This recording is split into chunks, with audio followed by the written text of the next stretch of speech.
मनस्वी doctor PG Kulkarni Kolhapur यांनी अनुभवलेली मनाला भिडणारी लेखमाला. मीरेचा हुंदका. मीरा नावाच्या माझ्या एका जुन्या पोलिओच्या रुग्णाने परवा फेसबुकवर पोस्ट टाकली होती. एका तरुण लग्नाला आलेल्या मुलीने या गावी आत्महत्या केली. का तर वडिलांना भावंडांचे शिक्षण आणि हिच्या हुंड्याचा खर्च परवडणार नाही म्हणून.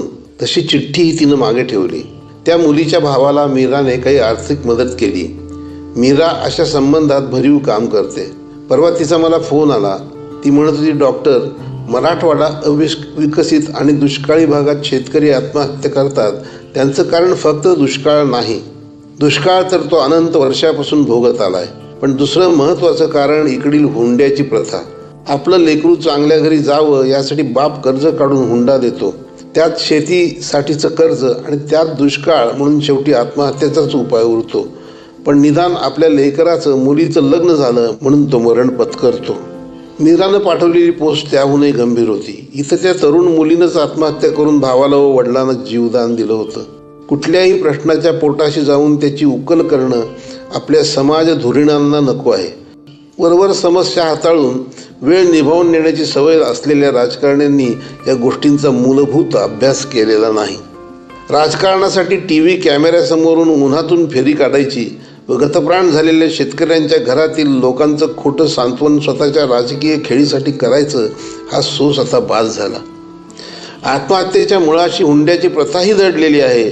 तिचा पहिल्यांदा निपात करणं गरजेचं आहे. बारीक लक्ष देऊन कायद्याचे पंजे अधिक आक्रमक करून हे थांबवायला हवं. दुसरा कळीचा मुद्दा आहे शेतकऱ्याच्या शेतीमालाला रास्त भाव मिळणं.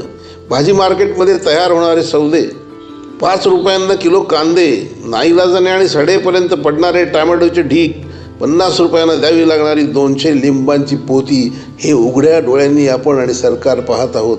हा प्रश्नही सोडवणं गरजेचं आहे. आणि तिसरा मुद्दा, सरकार देतंय ते पैसे गरजूंपर्यंत पोहोचत आहेत की नाहीत याचा शहानिशा करणंही तितकंच गरजेचं आहे. ते कामही सरकारनंच करणं गरजेचं आहे. नोकरशाहीची घट्ट पकड आणि उघड भ्रष्टाचार सरकारचे पैसे खऱ्या गरजू शेतकऱ्यांपर्यंत पोहोचू देतात का याचा शोध घेणं गरजेचं आहे. विषय फक्त शेतकऱ्यांच्या आत्महत्येचा राहिला नसून आता त्यांच्या वयात आलेल्या मुलींची आत्महत्या हाही नवा प्रश्न निर्माण झाला आहे. हे सारं सांगताना फोनवरून मीरेचं स्पंदन ऐकू येत होतं.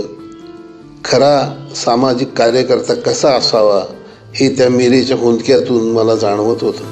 मनस्वी फक्त रेडिओ ऑरेंजवर.